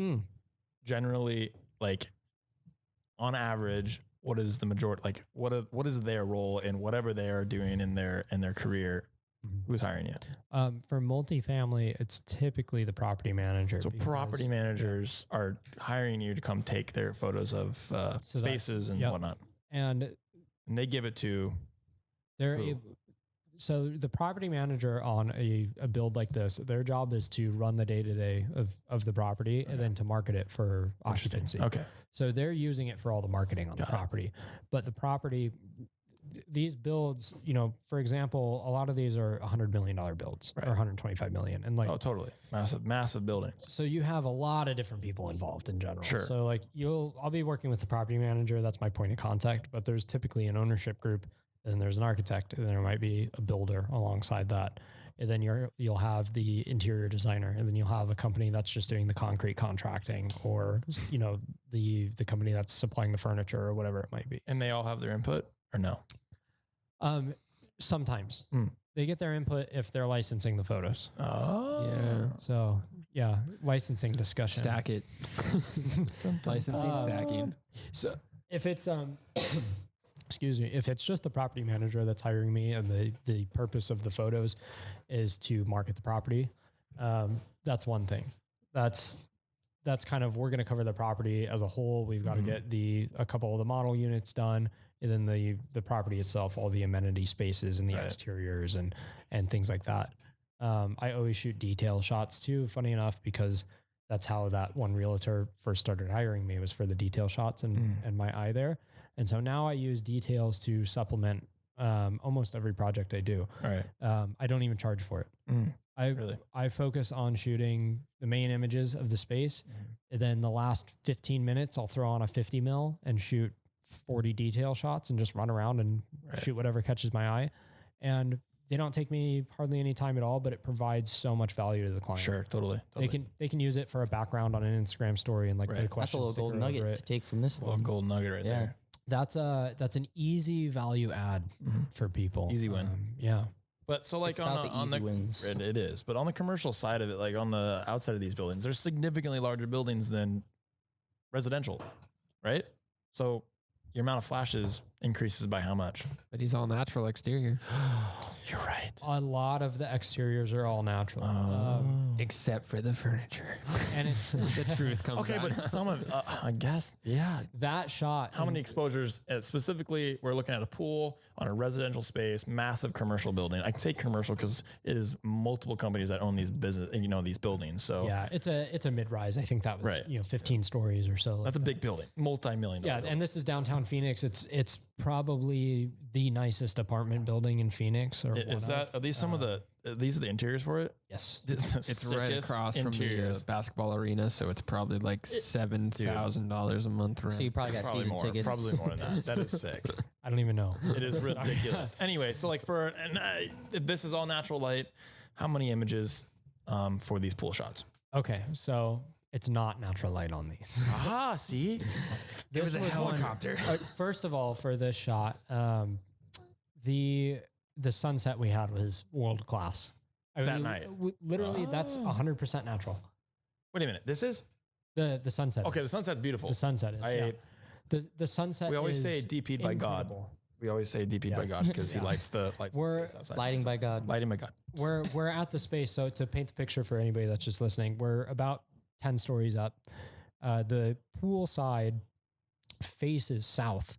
And so you've got raking light coming across from the west that just light these clouds up. We're looking at South Mountain in Phoenix. So you've got a very tiny view of the basketball arena, which tells you where you're at. Then you have an incredible mountain range and an incredible Arizona sunset behind that. And we could not have been more lucky during that day. So everything I shoot, I'm essentially shooting natural light and flash. Sure. So But these are larger spaces. there's so- a natural light composite. I'm covering my ass for Right. retouching. You know, Right, like right. if it's there, I need it. But in this shot in particular, overlooking all this pool furniture, you have some cabanas and things on the right that were very dark. right. So I did pop flash in all the furniture on this shot. okay. Is there ever, All of the furniture Are on you- the property. There might be 20 exposures to give you an. and is every image only focused on one thing? Or are you ever killing two birds with one stone in one image? Like, are you just doing your outside dynamic lighting, all those images, all those exposures, and then going into flash? Or do you combine both? Like you might be getting some of the sky and you might be doing some flash. Brandon is the It's- Photoshop wizard. That's why he's asking these questions. No, that's a good question. It's all independent because if I do it all independently, it might be a little bit more work, but I can control everything in post. Yeah. So like I'm shooting a bracket of like my natural light, and that might include polarizer images too. Okay. I typically leave a polarizer on my camera 100% of the time. Yeah, especially in Arizona. Yeah, I love it. It helps a lot with interiors, getting the glare off a countertop or something like that, or off of a floor. Some people leave those glares and reflections in. I don't like to. I want to see the material for what it is. Yeah. And there might be a little distractions. bit of there might be a little pool of light on the floor or something like Right. that, and I'll let that live. But I don't want that to be blown out. Right. I don't want it to be 100% reflection. Right. But so I've got those natural light frames, and then I'll kill the ambient and just add in flash. And then I'm kind of building up the flash layers in post and then blending in the ambient after. Got it. Nice. So you've got to choose your white That's balance on your interesting. flash. You know what? I just do it all auto. White balance auto. Literally leave it auto. That literally gives me panic attacks right now. It sucks. If we did auto, actually, we've Whoa. already yelled at each other for doing auto That was because it fucks unexpected. our projects. in the Video end. that fucks you, but that's Oh. unexpected. Holy shit. Well, I guess you're shooting all auto raw. white balance. So what is the gain from that? because he's Because you're shooting getting all- the true. He's shooting all you're getting raw the true. photos. He can fully control Right. it Well, within reason. yeah, but Well, within if that I- is the answer. If I had to take the time, so if change if it I, in post. yeah, if I had to take the time on Yeah, I set to guess. change it for every single shot and to shoot with a gray card and do it right, and it would take too much time. then on top of that, for every shot to do it again for the flash, It's faster to do in post. Right. just do it in post. Makes sense. And I'm doing so much retouching and color correction anyway that it doesn't matter to literally slide it doesn't a little matter. bit on each Yeah. thing. And the Or Nikon, batch them. I know you guys have shot on Nikon a little bit. Oh, I love Nikon. Yeah. And the data that's in the files is, It's Incredible. amazing. It's That's incredible. and I'm not comparing that to anything because it's the only thing I've shot on for the last 4 years. But Yeah, but we have Sony's, and I sold my Nikon, and I honestly wish we had the Nikon for our commercial photo stuff. We just still do because the Sony's awesome, but it's just something's missing there. I don't know. It's weird. the thing, At if least we- the data or something. I don't know. I don't know what it is. I think I Maybe I'm just I have biased. an educated I'm just guess. biased, I guess. Yeah, I have a guess. It's I think it's the color science. Because everything's different. That's why you choose cameras kind of red and airy. You choose airy because of skin tone. So all's color science based. I mean, all the cameras are freaking good now. It's 2021. You know what I mean? I've heard mixed reviews on Sony's color science. People say the skin tones look weird and stuff like that. Right. I don't care because I don't work with people very often, but Nikon in general, to me, always seems to have a really, really clean commercial, like accurate look. Sure. You know, whereas Canon is a little bit like more dreamy looking. Right. You know, Right. I like Canon's looks for portraits and for skin tones and things like that. Yeah. That's what they are. But for like technical stuff like this, different. I like Nikon. That's why Nikon also dominated in sports too. So that makes a lot of sense. Yeah. But yeah. Jesus, dude. You leave for 5 seconds. Sorry, you come in pal. here and you're just... So You were quiet the whole time. Oh, I don't have a question now that I just knocked everything over. Those are some good ones. Just disrupt everything. No, I have a question about commonality that I've seen. Commonality? You've talked about. Yeah. More from an entrepreneur side of things. Yeah. Let's get a little more macro. Yeah. I've Dive in. I've noticed On that the reel. throughout our discussion is you've always, when opportunities have presented themselves for you to kind of flex a little bit or like flex your skill set or like expand your skills. Fuck you guys. Good job, Alex. No, but like in the real estate world is like you took the extra mile to shoot some artistic stuff and some vignettes and then it led into more architectural work. Yeah. And then at the multifamily, you said like, oh, this is a great pool. Like I'd love to shoot this pool for 20 minutes and then use that to kind of practice more and then also just show that you can do something that's not necessarily in your known wheelhouse. Right. Right. Where does that come from? Like what's the driving force behind that? I think that's just me being competitive with myself. That's all. It's just like challenging myself or seeing an opportunity to do something cool. And it's like at that stage, it's not something I'm going to charge the client for because I'm fucking around. Like I'm getting paid to practice is how I always looked at it. It's like if I could, like when I was first starting out, like shooting nightclub photos and shit like that, I was like, I don't want to shoot nightclub photos, but I'm getting paid $100 to practice photography. Yeah. So that's exactly how I looked at it. Yeah, And totally. like, so yeah, it's me being competitive with myself. And you know, once I've kind of gone through that learning curve, then it becomes something I can charge a client for, because then I've taken that risk and learned the lesson and like can create something reliable. Also, it's an opportunity to show the client what you could deliver. Whereas like if they've never seen something and then it comes in, you know, at the end and then they're like, well, I wasn't expecting that. At that at that experimental stage, I agree. Like you can kind of like show the client what you're working on. And if it's a good client or someone that you're more familiar with, they might respect you kind of like testing yourself a little bit. But once I've done it and I feel like I can do it repeatedly and reliably, or it's on my website, then it's kind of like, legitimizes your skills. Well, well, and also in a way you're taking advantage of like you have this opportunity to shoot like $1 million house or $1 million pool at this complex. Like you're taking advantage of that opportunity that not a lot of people necessarily, or like a lot of people would pass by, I guess. Yeah. And you're like, here's how I can showcase, like I can do this. Yeah. Right. And it that just depends on where you're at in your career, right? Like now I walk by that pool, that same one, and I'd be like, oh, okay. But, I don't know. It's hard to think, you know, on the fly what I would like to experiment with now, but I guess it would be really nice to have an extremely well-designed home that's literally designed around the light, like we were talking about earlier. Yeah. And if something like that is designed so well, I would play around right now and test myself and my skill set. I would play around with natural light a lot. Mm-hmm. I would like to kind of experiment there a little bit more. And then I would play around with like goofy flash setups. Like I'd put that big umbrella outside the window and start beaming that through windows. And I always thought, I kind of touched on earlier how, you know, interiors photography is a lot about accuracy. And the flip side to that is that automotive photography, in my experience, obviously other types of photography too, but like for me, automotive photography is more about the creative than it is about the accuracy. So like you might see someone's photo do extremely well that like really isn't that technical or well done, but it might be really creative. Right. Yeah. So I think that's a solid point to make. Yeah, no. Yeah. Nah, totally. So automotively, you obviously do that more so as I don't say hobbyist, but more so part-time. Like, yeah, exactly. like there's a passion there, but it's not. There's a strong passion. It says automotive photographer on his website. It's not. Yeah, it's definitely a goal. I don't know if it's a hobby. Yeah, I don't do it for free. I'm still getting hired for jobs. There you go. So technically, it's not a hobby. It's not something that I'm just funding out of my pocket just to say that I do it. Right. Yeah. It's few and far between for me, namely because the clients are few and far between. Yeah.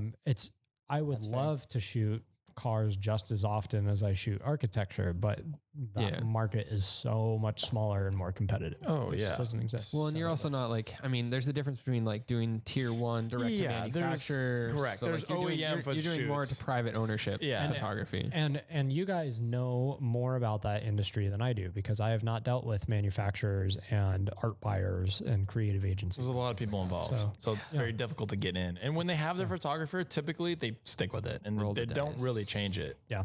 They don't really change their photographers. Their production companies and creative agencies, they change all the time because that, is a totally different look. But the photographer, when they have that image that they want, they stick to that image and they just keep hiring that same photographer. At least as far as I know, if you're good, they stay. From the manufacturer From the evidence I've seen, that's exactly what happens when we go on car commercials. They typically have been there for a long time. Yeah, that makes a lot of sense. Yeah.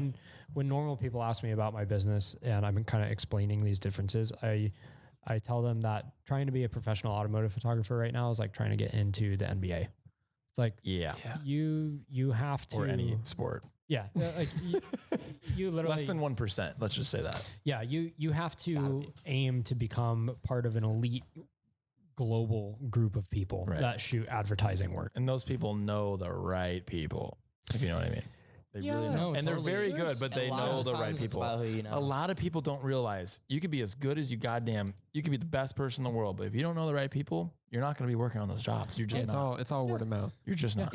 Even at the highest level, it comes down to word of mouth. Yeah, I could see that. And I don't, that's all part of it. I don't make any excuses for any of it, but it's like, it's definitely a long-term goal. It's not something like if I were a young kid that wanted to get into photography, which happens all the time. I get, people asking me questions and stuff online, which is great. I'm always willing to help, and I got a lot of help along the way and a lot of advice. But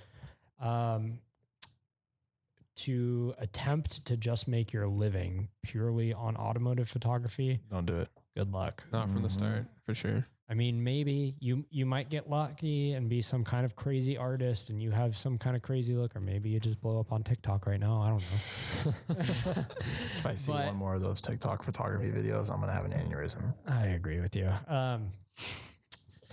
Yeah, you might get lucky. $20,000 commercial in my dorm room. Don't even get it now. I can't do that right now. Oh God. Yeah, you might get lucky and have some kind of crazy look, and someone at an ad agency brings you in, and you hit it big, and you're 20 years old or some shit. It can happen, but to make a living and have a consistent business as an automotive photographer, it's off the rip, it won't work. It's going to take you a long time. Either that, or you're going to shoot for $100 and kill yourself doing 100 shoots a week or something. I was about to say it's about volume at that point. Yeah, but when you have volume, you're doing so much work, you can't really focus on changing and really. And we know people like that. Yeah, we do. Yeah, who've gotten paid over like 5+ years to do the same exact video every week. That's what that client wants, and if they want client, they need people. We need people like that for those clients. Otherwise, those people wouldn't have work. But otherwise, we're gonna get scammed by the clients that don't actually want to do. The weirdest thing is though is back when I was doing automotive photography. Back when I was doing automotive photography. Back when I was doing it, I was like, I got sick of the industry, and I totally stepped away from it, like 100%. I mean, we both have the same opinion. Yeah, in a way, because it was it was too much. I was like, I'm not gonna shoot. Or it's not because you weren't. No one accepted you. No, you weren't mad at the fact that you were shooting photos. You were mad at the fact that you were sucked into one thing, and you, as a person, as a creative, wanted to branch out and realize what your potential was, doing other things.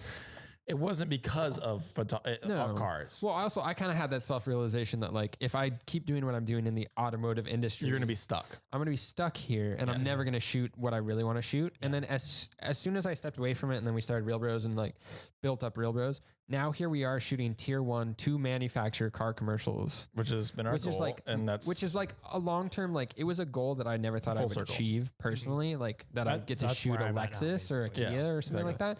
And it was ironic because like I had to, in a way I had to step away from that world to get enough back into it. perspective and like connections and network to get back into it. goes around And comes then it was around. like a perfect fit. exactly.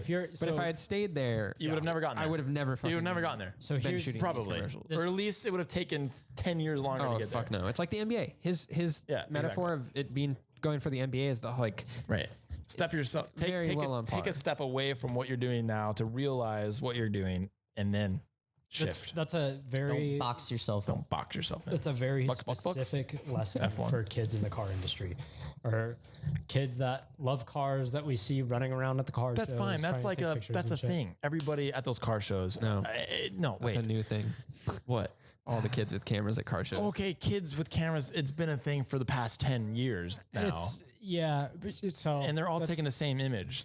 That's a good message for those kids. Is like, it's great to be, really a part of that community, but Because you have access to can't- those high-end cars. You don't get to do that all the Well, time. yeah, but it's, you have the access, but you kind of have your blinders on because you're just inundated by it. Sure. And you don't have any perspective of like the real world or like what a real professional photographer is doing. Sure. You just have the perspective of like really these rich people that Correct. are using you for Instagram. Correct. Correct. Well, Correct. this But- goes back to maybe don't call yourself an automotive photographer. Let Correct. people start calling you an Yes, automotive but- photographer. No, there is no clear step from shooting car photos at a car show to shooting for a major No, manufacturer. no, no. Zero, zero, zero, No zero, clear zero, step. zero. There's zero. No. Because I I mean, know that's zero. I know people that are car show photographers that have had their photos poached by major manufacturers Yes. for free. Oh, And Yeah. then they're just like, yeah, sure, take They take 'em, but And, like they don't that's, care. That's where you have a lack of understanding. But there of that clear is step of, legitimate like, But dudes the- that show up on set, like the ones we were just on, like Kia. Yeah. Like we had a whole photo team there. There's guys that do end up getting to that level at doing that. Yes, but they're not doing it and from there is car a clear shows. step. Here's no, they're not no, doing but here's that. my point. Here's my point. They're not doing it from If car you're shows. just showing up at car shows, taking pictures, But that's of what cars, kind of what you're learning. That's like, what- that's what I'm trying to composition. say. What I'm saying, here's the deal. With car shows, you have the access to those vehicles that you might not have access to at home, or your friends don't have access to, right? Ferraris, Lamborghinis, all these ridiculous cars. But going from that to OEM is impossible. Sure. The people that are making the difference and wanting to try to achieve that are going to the owners and saying, "Hey, you got time tomorrow or the next day for 20 minutes so I can go shoot your car somewhere unique and by myself in my own style?" Those are the people that are trying to make that next step, Yeah. And Yeah. from there, you either make it or you don't. There's a hard line. You know what I mean? If you take that car out Yeah. of that space where everyone's taking the same image of and try to do your own thing, and if it doesn't work, you're not going to make it to the you have next to step. design your own image. Right. Yeah. But by That's- doing that, you've got to remove those cars from that space. there is a point where volume is necessary in your career. Like We talked about volume for the longest time, but it just didn't make sense for us. We couldn't do we No, just yeah, couldn't yeah. do it. There's We like- did talk about it forever though. if you're a young guy starting out, it is going to serve you well if you shoot 100 cars in the next year. Right. But that's not your end goal, and you need to make sure that You'll drive yourself insane. Well, yeah, but like aside from the business or whatever, even if you're doing it for free, I don't give a shit. But if you shoot 100 cars in the next year, yeah, it's going to be a grind, but that is going to help you develop your eye. And if you do it intentionally, then it's going to serve you well in the future because Right. you're going to get that volume practice. Right. That's something that I lose out on a little bit because my career and my skill set advanced as a whole more than it did for automotive photography specifically. So it's like I can shoot cars like crazy because I have this skill set, but I have not done the volume that other people have Right. to where it comes as naturally as it does for interiors for Right. me. Right. You know, like it still takes me, I have to be a little bit more deliberate shooting a car, and I have to kind of keep that mental checklist in the back of my mind when I'm compositing and picking locations. It doesn't come quite as naturally as it does for interiors Because just the because interiors are kind of done. They're there, It's just the volume, right? It's just No, I've shot interiors It's over about, and over and it's over. about rinsing and repeating. How many times have you rinsed and repeat? Right. That's a great way of putting it. And I've shot hundreds and hundreds Sure. of homes and interiors, Right. but I've probably shot 25 cars total. You know what I mean? That you're But proud it's of. like, yeah, Sure. no, that's probably it. Oh, That's probably it. As far as like an actual photo shoot, Sure. not just like at a car show or something. Okay. That's probably it. By itself. Got it. Yeah. But it's like, if you give me if you let me do my thing and you give me the time and you let me organize the shoot and plan for the time of day, Right. you know, all the stuff Right. you need to do to produce a shoot, I can make a really, really good image because I have the skill set. Right. But if at an earlier point in my career, I had just shot 100 cars in a Right. year or like Right. just done the volume Right. and like literally just done the work of like moving the car around on set and do I want the wheel cocked out or not, or like, Right. you know, whatever it is, or just even just dealing with the owner back and forth. All of that volume practice would benefit me. now. Totally. I don't think I need it, and I think I'll get what I need along the way. But if you're at a point in your career where you can take on that volume work, or like, you know, some of these kids are 16, 17, 18 living at home. And if you are in high school and you're free every single weekend and you can take out your parents' Kia or whatever, go do it. Like, Yeah, definitely. go do the volume. Yeah. Anyway, kind of double-edged sword there, where it's like once you're a serious business person, you don't want to be stuck in volume. Totally. But volume for practice is good. And the volume at car shows, don't get me wrong. We were all there. I did it. You did it. I still do it sometimes just to practice. Yeah. We all done it. It's not a bad thing, but if you want to move forward, you got to get out of it. Well, you just got to be more focused. So yeah. Okay, sure. More focused, yeah. but you got to get out of it. You don't even have to. Can't keep shooting the same photo that's It's just already like fucking shoot. you just need to realize that like cars and coffee is not a viable business. Like as a photographer, worst. at least, you know, you might be able to find someone to pay you for that eventually, but that's not going to be. Honestly, you go ask the owners, and typically those guys will pay you $100 to shoot some unique images for themselves. I did it in if you're at that Texas point, all the time. I would Rollers. It was, oh my God, rollers. Jesus. Oh, don't even get me started. Dude, I got knuckle scars, dude. Okay, Scraping. so I here's don't even wanna here's do a that. question then. If you could go back to when you first started doing photography for profit, knowing all you know now professionally and what you've achieved and where you're going, what's like one piece of advice or something that you would tell yourself or do differently from the start? I don't know if I would do anything differently, to be honest. It's just kind of it's a process, you know, like wherever you're at, you know, this is kind of speaking to someone that's in that process right now. Like the most important thing is that you just stick with it. You know what I mean? No regrets. No regrets. Consistency. No regrets.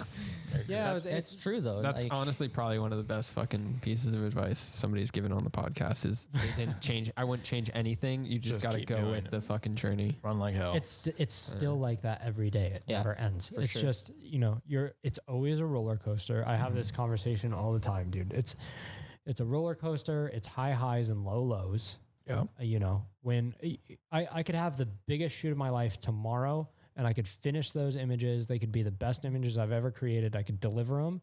And the moment I deliver them and I move on, it's, you know, There's nothing. what's next? Yeah, Right. what's next? Right. You know what I mean? Right. Like you're only as good as what you're putting out right now. Another thing that I bring up a lot of the time, I love stand-up comedy and comedians. Oh. And I see kindred spirits in a lot of different places between, you know, obviously photography and videography. Those are, you know, what's the saying? 2 legs on the same dog or something like that. I don't know. I don't know. Usually I have them, but I'm like, wait a minute. I don't know. 2 legs on a dog. I don't know. There's some old person saying for that. But I just see a lot of kindred spirits between photographers and tattoo artists and interior designers and architects.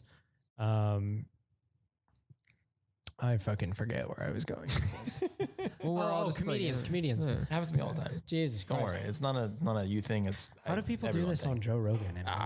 dude, and they're doing it for 4 hours or They whatever. all have dude. fucking PhDs and shit. that. They're all used to speaking publicly. I think Joe, I have a theory. Joe's just like a master communicator. He just gets people to talk. I mean, probably, yeah. That's what he does. There's got to be cuts in there at some point. There's maybe. I don't know. Not really. I think not anymore. I think he's so good at it. He just You think they just roll through? absolutely. I watch Maybe all his he fucking covers Yeah, it up. same. You don't think they cut anything out? Out I of watch all all of of them those too. people that are like really high up in whatever They they're used doing. to do it live. They don't cut anything anymore. Whoa, Yeah. it's a dangerous I don't animal to think play they with. do. Yeah. Well, he just Okay, tried so- to get canceled the other day, but Did he? I mean, Elon smoked. Elon smoked on the podcast. I don't think they cut anything. yeah, they don't cut anything. I don't think they cut things. So, I think they keep everything in there. all right, I've found my Anyway, place. I found yes. my place again. Okay, so I'm really into stand-up comedy and comics. Yes. And so I see a lot of kindred spirits between comedians, tattoo artists, photographers, like designers, architects. These are all Creatives. very independent, True creatives. right? Yeah. And I was listening to an interview one day, and it might have been on Joe Rogan. Even I don't remember. It was some comedian, and she called stand-up photography a 10-year sentence. Stand-up photography. For stand-up I said that. comedy. So she called stand-up comedy. A Oh, I was 10-year like, sentence. whoa, stand-up photography. I'm like, Yeah. Plot twist. trying to process what's going on right now. Plot twist. Cole shoots everything sitting down. Yeah. He What? sits in an office stand-up chair and just photography. I rolls was like, around to hold on. shoot. Stand-up Jesus photography. Christ. I think they Butchered this section. No, that's good.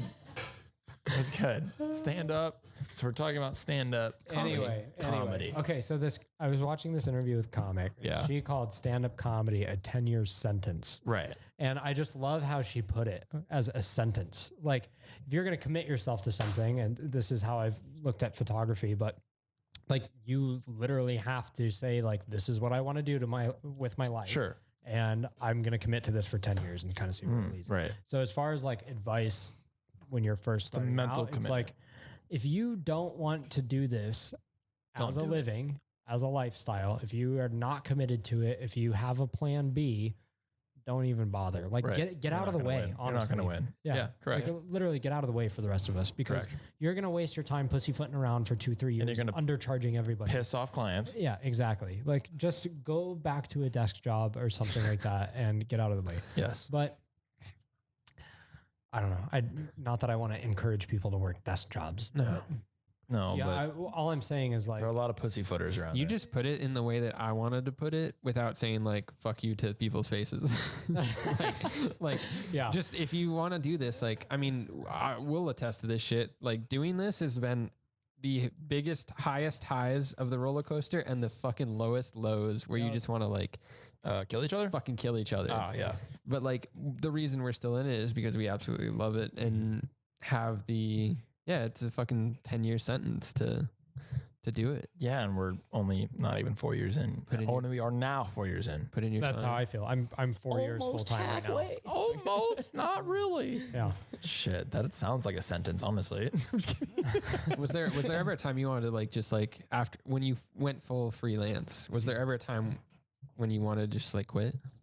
Or have you always just been like Not really. Sometimes I got to deal with an asshole and I just kind of like, now I'm at the point where I just handle it and move on. But like, there was definitely times where like people got into my head and I doubted myself, or like, you know, you start to see your friends doing well in their desk jobs and you're like, damn, dude, you have health insurance? Oh, dude, I do the same Actually, thing, dude. I see people on Facebook getting gosh. cars. Like, Yeah. I'll go to house. The hell? I'm like, oh, I forgot you do boring jobs. My bad. Sorry. Yeah, they're like, oh, I just got my quarterly bonus.